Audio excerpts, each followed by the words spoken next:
Ladies and gentlemen, this is Jason Jones, and I'm joined with a true legend of wrestling here, Mr. James J. Dillon, with a sit-down interview. Mr. Dillon, it's good to have you here with me.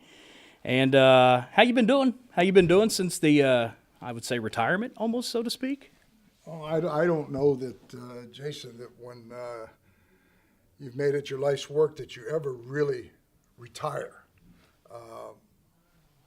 Being modest, if I can, I'd have to admit that I've done it all, and as you can see, I'm pretty elite company in that I have the WWE Hall of Fame ring, but I also have the ring from the Professional Wrestling Hall of Fame that I received last year. So, pretty exclusive company to be a dual Hall of Famer. And when I sit in my penthouse, sometimes I look at the walls and I see the plaques and I see the pictures and I see all the awards that I've received, and it's gratifying, and with as much modesty as I can muster, well deserved. But it's like I stay in tune with what's going on in the wrestling world too, and I watch the news from all over the world. And there was one promotion recently that did catch my eye, and that was the Pro Wrestling Elite. And they call themselves the Diamonds of Professional Wrestling. And you don't have to be a genius to connect the dots on that. Where have you heard the phrase, diamonds are forever, so is Ric Flair, so are the Four Horsemen? So that caught my eye.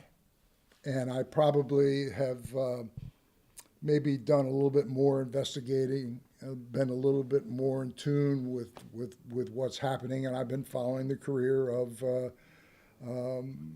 the Golden Boy Greg Anthony and Lover Boy Matt Riviera, current Lone Star Tag Champions. But what made the Horsemen so unique, what made them a step above everybody else, was that when we walked out on television, we didn't have one belt. We didn't have a few belts. We had all the belts.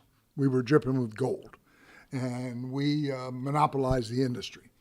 So I thought, here's a chance for me to take someone with my credentials, step back into the industry, give someone who's well-deserving the benefit of my wealth of experience in the business and the rub of my success. And I would like to have the personal satisfaction, just kind of thinking out loud, of maybe seeing destiny repeated.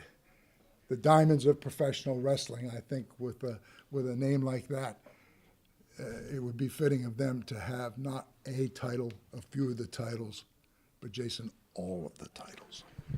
That's to say the least. And we're talking about the Horsemen having all the gold back in the day. And you were the manager with that Midas touch that had that gold. I hate to correct you, but I have to. I was not the manager. I was the leader of the Four Horsemen. I do apologize, sir. That's quite all right. The leader of the Horsemen. And you guys at one time had more gold than Fort Knox. I mean, to pardon the expression there, but to any true wrestling fan, we know what a stable and what an impact they did make. And some of the things I wanted to ask you about today on the sit down is maybe some rumors flying around out there, and maybe you can speculate or confirm or deny. Maybe some of your wisdom has been passed on, or if you have any insight to some of these rumors that I've saw on the web boards and the messages flying around on the internet. And if you don't care, I'd like to ask you a few of those. I get the feeling that you're kind of beating around the bush. I mean, if you have something to ask me, just spit it out and ask me. I'm never been one to be very candid. I'm going to tell you how it is. And maybe in a way I've already let the cat out of the bag by saying that the Pro Wrestling Elite and the team that holds the belts that don't, by the way, hold at the moment the PWE tag team titles. And that's kind of something that just, there's something wrong about that picture. True, they're being held currently by Ricky Morton and Robert Gibson, the Rock and Roll Express. And you're referring, of course, to the challengers, the Golden Boy Greg Anthony and Lover Boy Matt Riviera.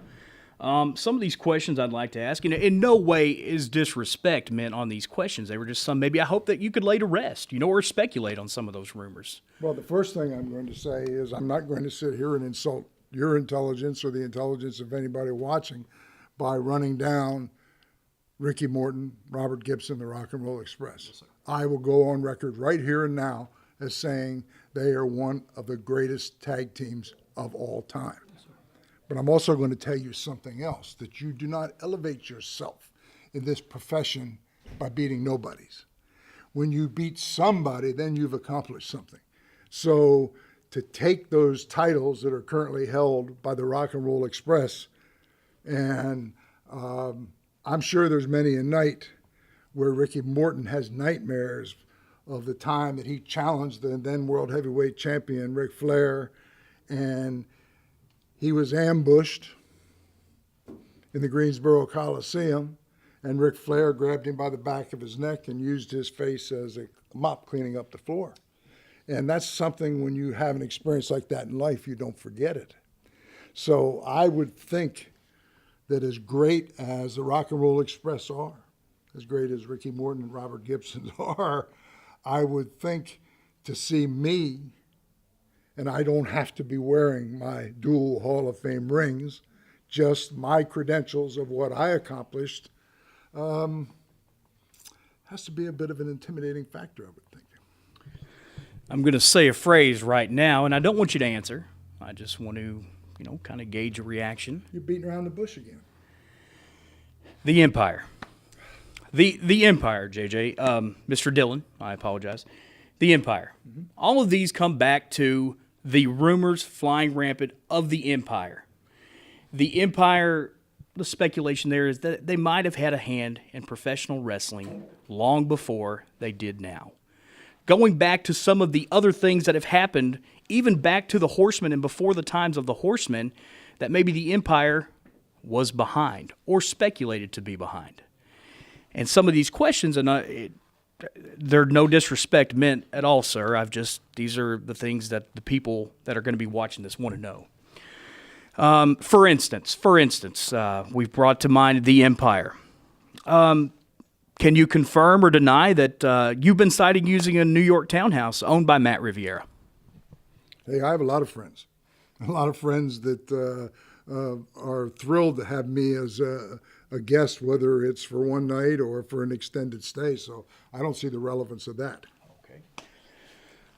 Okay, I guess you've answered that. Okay, can you confirm or deny that you were a guest aboard a yacht party named the Loverboy in Marina Del Rey as a guest of Greg Anthony and Matt Riviera? I've been on a lot of yachts. I've owned a lot of yachts. I've hosted a lot of yacht parties. I like the water, but I like to party. And I like to have a good time. And I like to be around people that I'm comfortable being around. And it just seems to me that you're taking a lot of circumstantial things and trying to tie them into a nice, neat little package that maybe makes you feel good. But I'm not going to sit here and I'm neither going to confirm or deny anything. Okay, well, one of the biggest questions. You're starting to perspire. I know, sir. Am I making you nervous? How about another instance that's very familiar to a lot of pro wrestling fans out there? We're talking about the firing, so to speak, of Ole Anderson from the Four Horsemen. A lot of speculation has been made about the true reason why Ole left or was even kicked out, so to speak, and the possibility that maybe the Empire was even a part of that. Can you confirm or deny any of those rumors in regards to Ole Anderson leaving the Four Horsemen?